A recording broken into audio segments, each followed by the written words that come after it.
So I got something that has stood the test of time from our archives. This is from November 15th, 2016, but it's, arguably more relevant today than it was almost 9 years ago. Welcome back to Disruptarian Radio, everyone. Oh, absolutely. Absolutely, Dickie. I mean, it's wild how much things have played out, right? Like the questions we were asking back then, they really hit different now. You know what I mean? Yeah, totally. So today we're really digging into that old video where we questioned if Trump would actually keep his promises, right? Now it's June 24th, 2025, and it's time to assess if he truly delivered. Exactly. And Ryan, it's not just about what he did or didn't do from his first term. It's also like we got to factor in these recent events, like the Iran bombing. Does that even align with what he originally pledged? That's the big question. The big question we're tackling today. It's fascinating. So, Derek, let's really kick things off with, the first big question we've been mulling over for years now. Did Trump lie? From a 2025 retrospective, what's your assessment of his 2016 campaign promises versus what he actually delivered during his term or, terms? Oh, absolutely, Dickie. I mean, this is where the rubber really meets the road, right? Because when you look back at 2016, his promises, man, they were so specific, and you've got to compare that to, well, his actual time in office. And it's a total mix. It really is. Some things they were absolutely delivered on, right? Like we saw the swift action on judicial appointments. That was a huge promise. And he absolutely followed through on that. No question there. And you can point to some deregulation efforts too that certainly came to fruition, but then others they just fell completely by the wayside, Like the big infrastructure plan, the art of the deal type stuff that he talked about so much that just didn't materialize in the way he promised, or even the full repeal of Obamacare. He really pushed that, but it just didn't happen. So yeah, it's a real mixed bag when you dissect it. Okay, so moving on from that, let's really get into a kind of a libertarian scorecard here, Derek. Like, how would you grade Trump on some of these really specific issues from that libertarian perspective? We're talking the Federal Reserve, medical marijuana, Supreme Court appointments, foreign policy, and state rights. How'd he do? Oh man, this is where it gets super interesting, right? Because you've got these core libertarian principles, and then you're holding them up against his actual actions. So, first point, the Federal Reserve. He talked a lot about auditing the Fed, about really bringing them to heel. And that's a huge thing for libertarians who see the Fed as this unelected body controlling everything. But, did he actually do it? Not really, man. It was more rhetoric, I think, than substantive change. So for the Fed, I'd give him a pretty low score, unfortunately. Just didn't really happen the way he said it would. Then medical marijuana. This one's a bit of a mixed bag, right? He did initially, talk about respecting state laws, and that was a huge relief for the cannabis community and those who believe in state sovereignty. But then you had the Jeff Sessions era, where there were some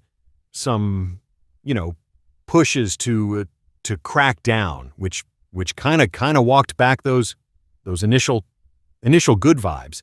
So I'd say it's a qualified success, but not not a total home run, not not a total promise kept.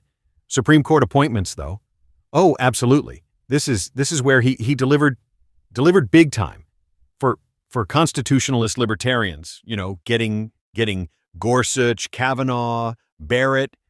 These were huge wins for those who want originalist judges who are going to stick to the text and really limit government overreach. So that's a solid A right there. No question about it.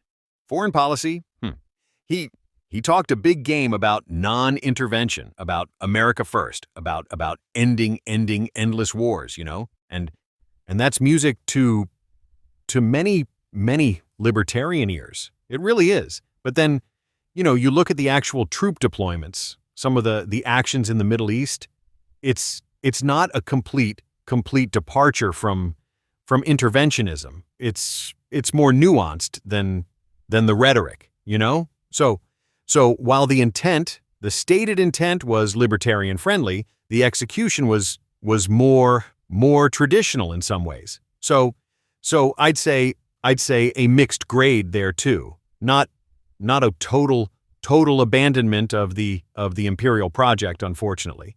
And state rights, finally, state rights. This is a really important one, And he did like champion it in some areas. But then you see other instances where federal power was asserted, So it's not a clear-cut picture. He definitely had moments where he seemed to lean into it, but it wasn't consistent across the board. So again, a bit of a mixed grade, Like some good, some not so good.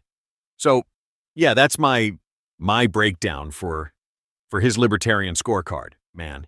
Okay, so let's pivot a little bit here, Derek. We've been talking a lot about Trump and his promises, but I find myself wondering, when you look at, Hillary Clinton's potential presidency, what that could have been, versus Trump's reality, who really was worse for liberty in your view? Oh man, Ryan, this is like the $1,000,000 question, right? This is the one everybody always debates. And it's so fascinating because you're comparing a known reality with a potential outcome. So, let's just break it down, man. First point, corruption. With Hillary, you had the whole Clinton Foundation, the pay-to-play allegations, where people felt like access was being sold and policy was being influenced by donations. It was very much, this deep intertwining of political power and personal wealth through a charitable vehicle.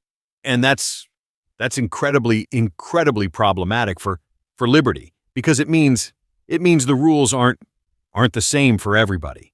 Now, with Trump, you had the conflicts of interest with his businesses, the hotels, the properties, and him profiting directly from the presidency, which is also a huge problem for ethical governance. But I think the nature of the corruption was slightly different. One was more about systemic influence peddling, and the other was more about self-enrichment and using the office for personal gain. Both bad, but perhaps a different scale, a different impact on the very fabric of governance. Then foreign entanglements, man. Hillary was seen as pretty hawkish, right? Very much in favor of interventionism, the Libya situation, the whole kind of neoconservative bent that she had adopted over the years. So the expectation was more foreign wars, more intervention, which is, anathema to libertarian principles. You want non-intervention, you want peace, you want less military spending. Trump, on the other hand, he campaigned on America first, on getting out of wars. But then as we just talked about, he still engaged in strikes. He still maintained troop presences, albeit with some attempts to pull back. So while his rhetoric was more aligned with a non-interventionist stance, his actions were a bit of a mixed bag, but potentially less likely to drag us into new conflicts compared to a more traditional hawkish Democrat. And power consolidation, man, this is key. Hillary, she was the establishment, She represented the entrenched political class that tends to centralize power, to expand federal agencies, to really build up the administrative state. That's what she represented. Trump, he came in saying he was going to drain the swamp, right? He was going to dismantle this entrenched bureaucracy. And while he definitely, had executive orders that expanded presidential power, and he certainly challenged norms, the intent was often framed as disrupting the existing power structures, even if the outcome was sometimes more consolidation in a different form. So who was worse for liberty? It's a tough call, because they both presented significant challenges. But I would argue, in terms of systemic expansion of the administrative state, of continuing the interventionist foreign policy, Hillary's potential was probably a greater threat to the fundamental principles of limited government and non-intervention. Trump, for all his flaws, and believe me, there were many flaws, at least injected an element of chaos into the system that sometimes acted as a brake on the traditional expansion of power. So, yeah, that's my take, man. It's a nuanced one, but I lean towards Hillary's potential being more systematically detrimental to liberty in the long run. So, speaking of those mixed bags, Derek, and you just touched on it a little bit with his foreign policy, but we have to talk about the recent bombing of Iran, right? How does that, fit into Trump's overall promise or lack thereof regarding, non-intervention, especially from a libertarian perspective? Oh man, Ryan, this is such a critical point, right? Because when you talk about libertarian foreign policy, the absolute cornerstone, the fundamental principle is non-interventionism. It's about keeping your country out of foreign entanglements, avoiding unnecessary wars, and truly focusing on domestic liberty, right? That's what it's all about. And Trump, he campaigned, very, very heavily on this America First platform, on pulling troops back, on ending the endless wars. He really tapped into that sentiment that Americans were tired of being the world's policeman. So the rhetoric was absolutely aligned with a libertarian foreign policy in a lot of ways. But then you look at the actions, and this is where it gets tricky. You have the missile strikes, you have the continued troop deployments, and now these strikes on Iran, and from a pure non-interventionist standpoint, those are absolutely problematic, because even if you're targeting specific threats, the act of military intervention itself is a departure from that core principle. It's escalating tensions. It's putting lives at risk, and it's involving the U.S. in conflicts that a true libertarian would argue are not in the nation's best interest. So while the rhetoric was there, the actions in terms of these strikes, especially the ones on Iran, really betray that original non-interventionist promise. They don't square up.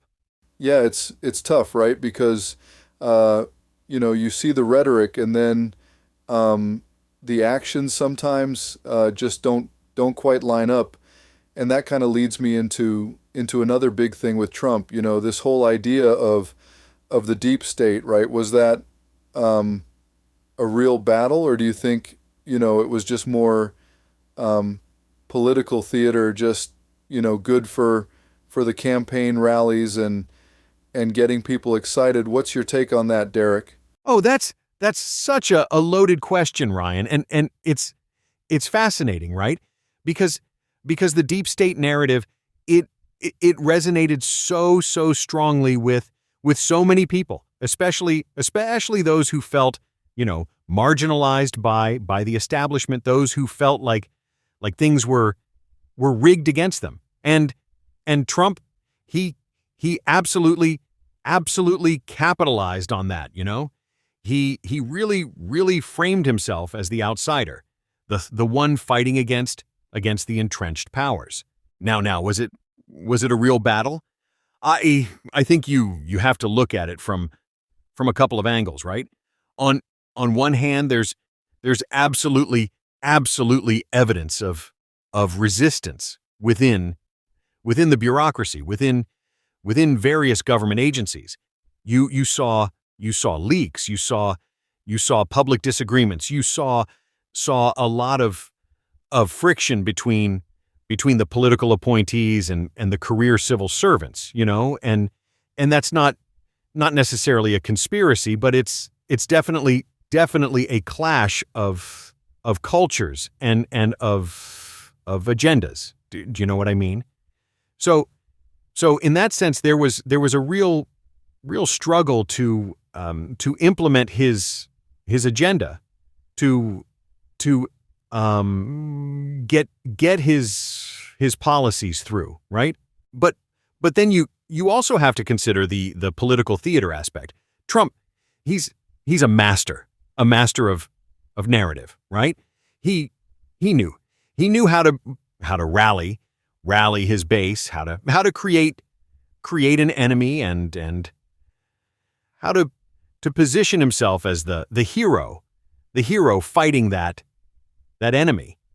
So even if there were genuine struggles, genuine challenges, he definitely amplified them. He dramatized them for political gain.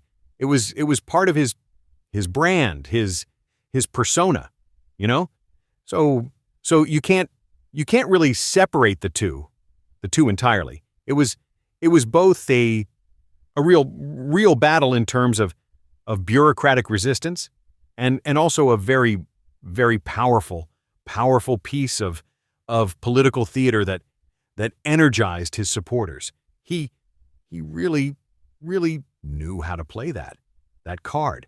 So speaking of the establishment and challenging things, another huge point of contention and something that people talked about endlessly during both their runs was the financial dealings, right? The whole comparison between the Clinton Foundation and then Trump's various businesses.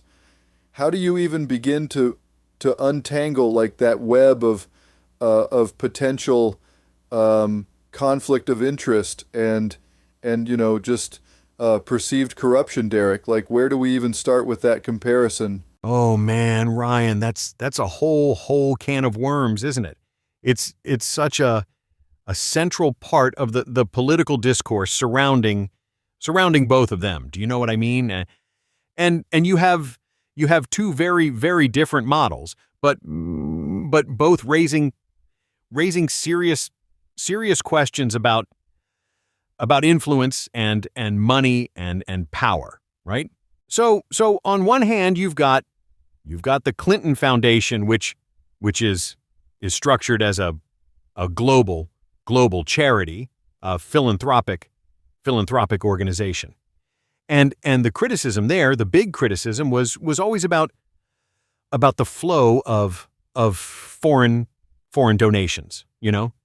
The idea that governments and wealthy individuals, they were donating large sums of money to the foundation, and then potentially gaining access, gaining influence with Hillary Clinton when she was Secretary of State, or even as she was running for president. It's that perceived pay to play dynamic, you know? It's not always easy to prove direct quid pro quo, but the optics were really bad for a lot of people. It just looked like there was a way to get to the Clintons through their charitable work. And then you've got Trump and his businesses, right?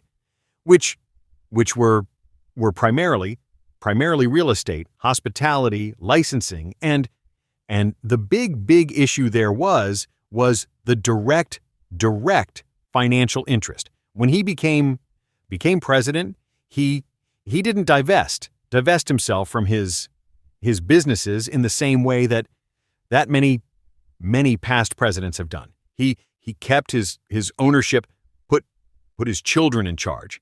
And so you had situations where foreign governments or even domestic groups, they were booking rooms at his hotels. They were holding events at his properties and paying directly to his companies. It's a very, very different kind of conflict. You know, it's less about charity and more about direct personal profit and the idea that people could try to influence him by enriching his family's businesses.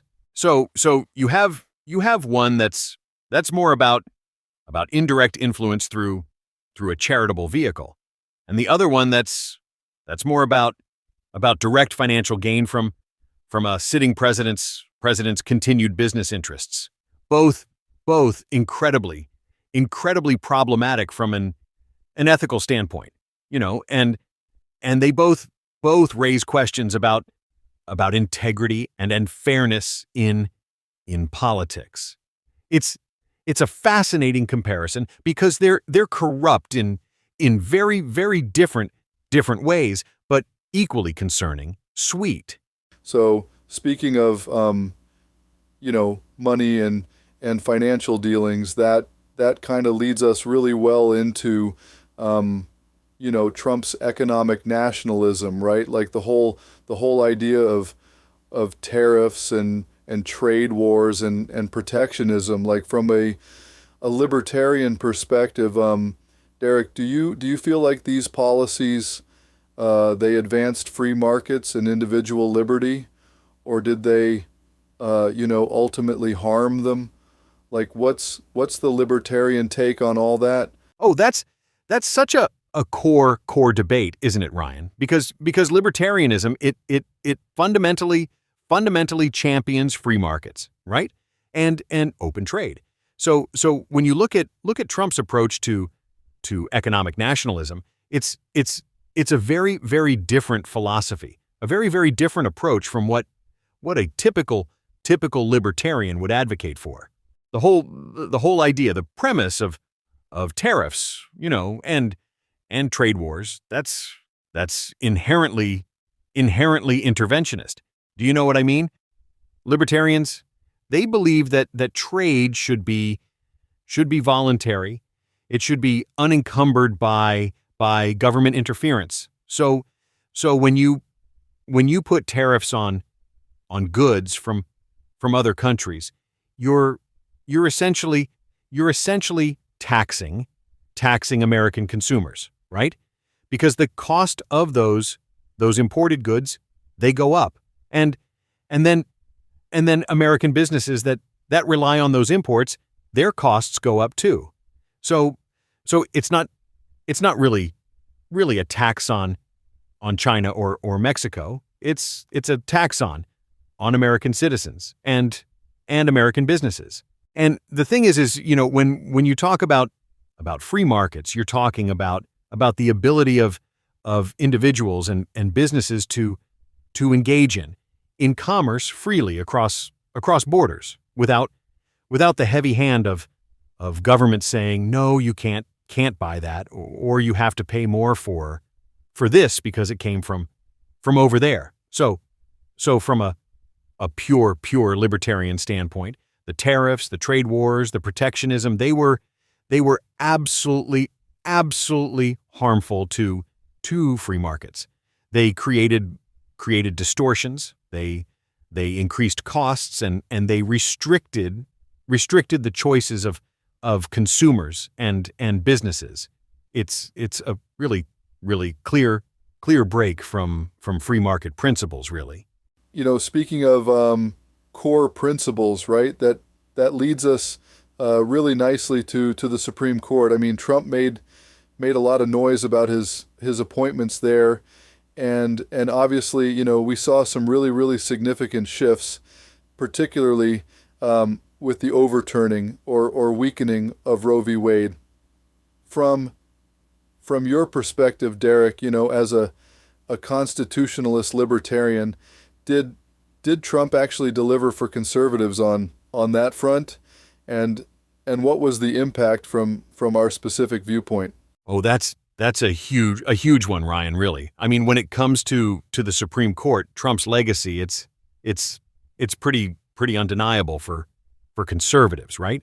He absolutely delivered on that promise, like in a big way. He appointed, three conservative justices, Gorsuch, Kavanaugh, and Barrett, and that really cemented a conservative majority on the court for decades to come, potentially.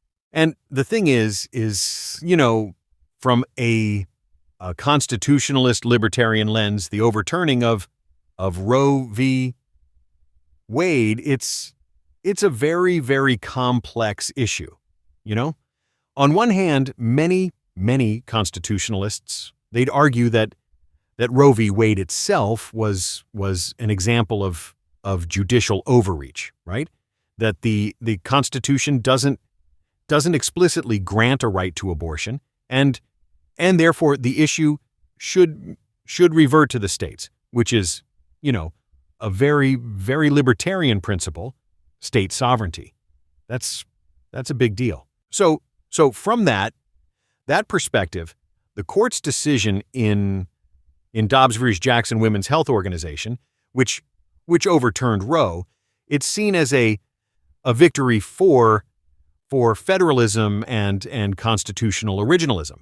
It's like, hey, the power goes back to the people through their state legislatures, which is how it should be, in a truly decentralized system.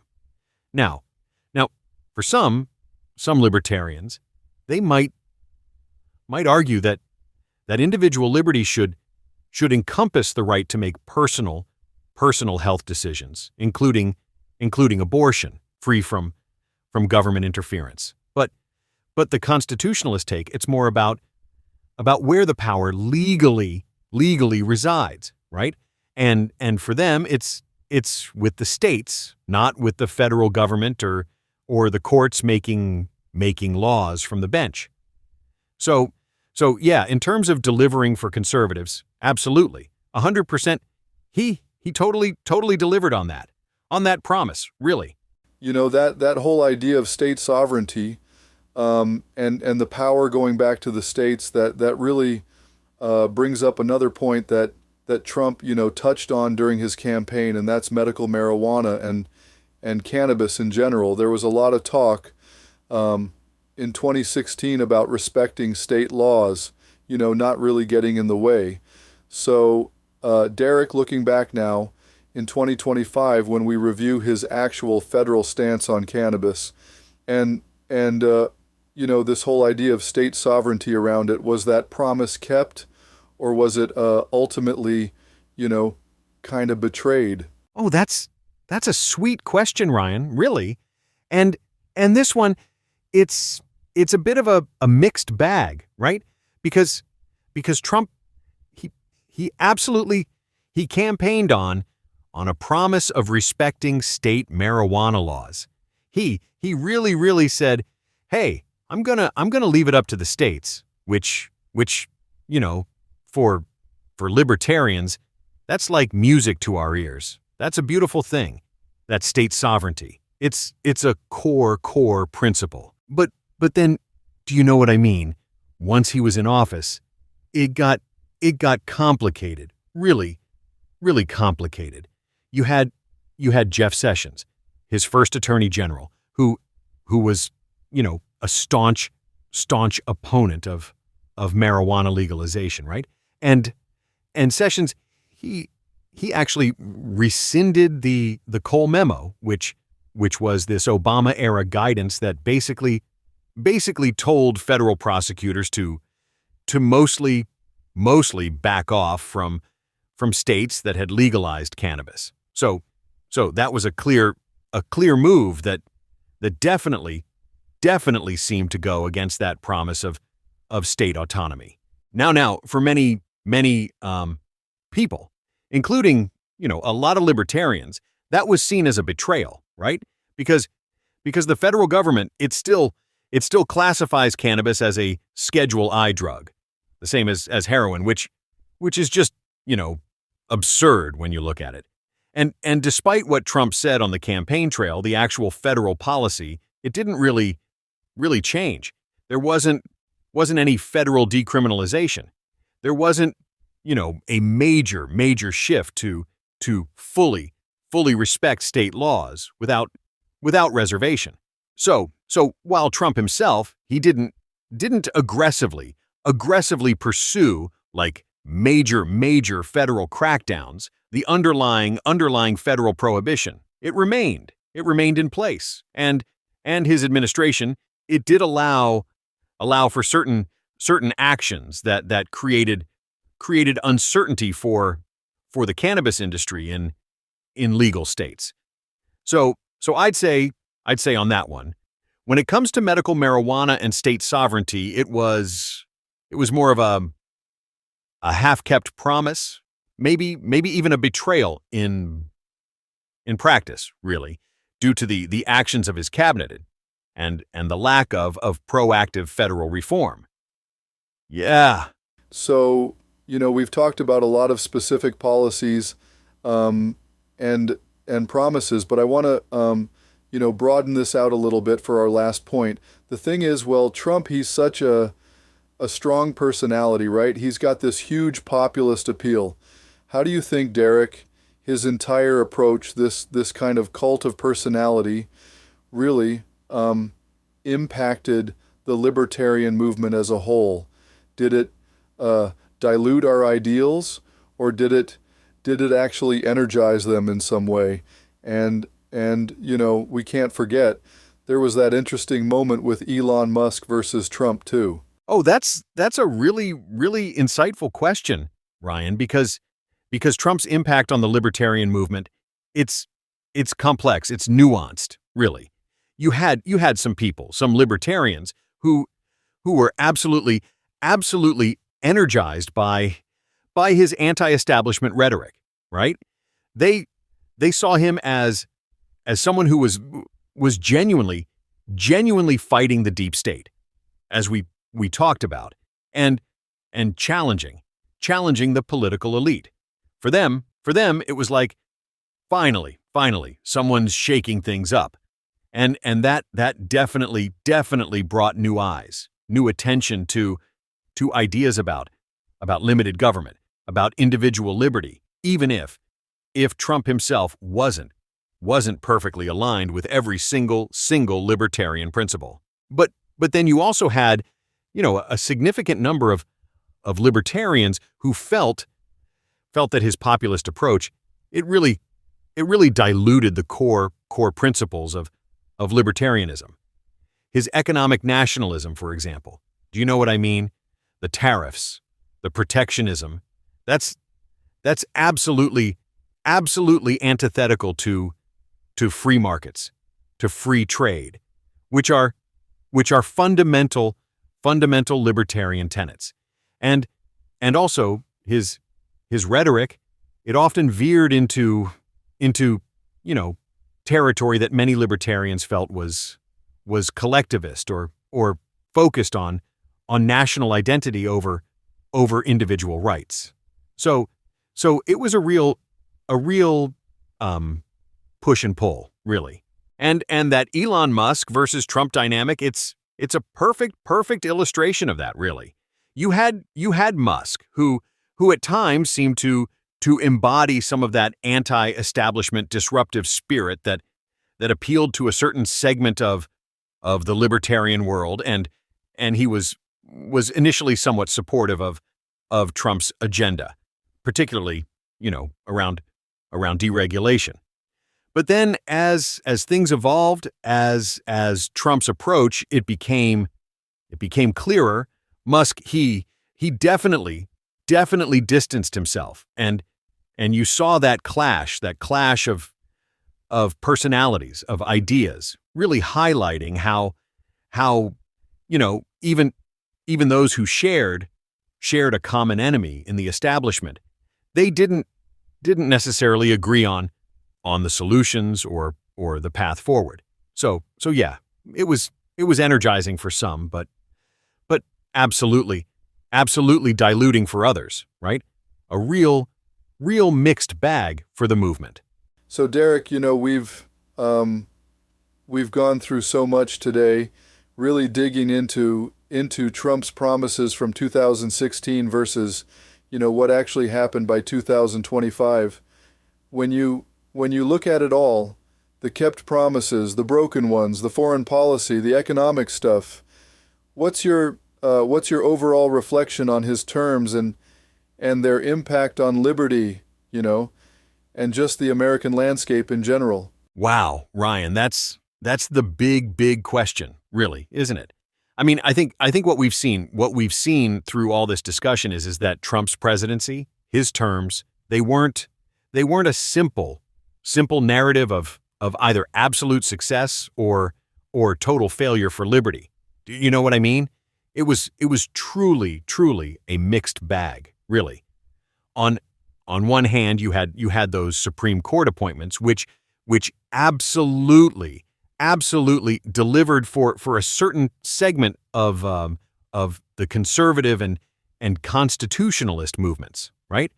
And his rhetoric, it did indeed challenge some of the established norms, which some libertarians found refreshing, right? It was a shakeup, really.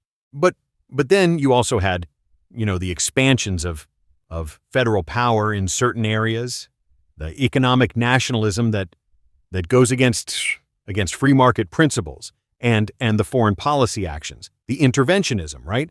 Which often diverged from non-interventionist ideals.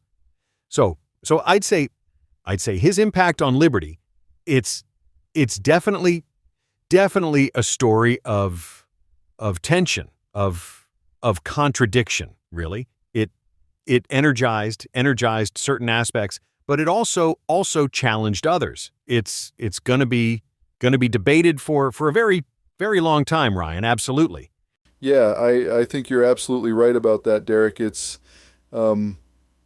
definitely not a simple narrative. A lot to think about and continue to analyze, as history continues to unfold. So for everyone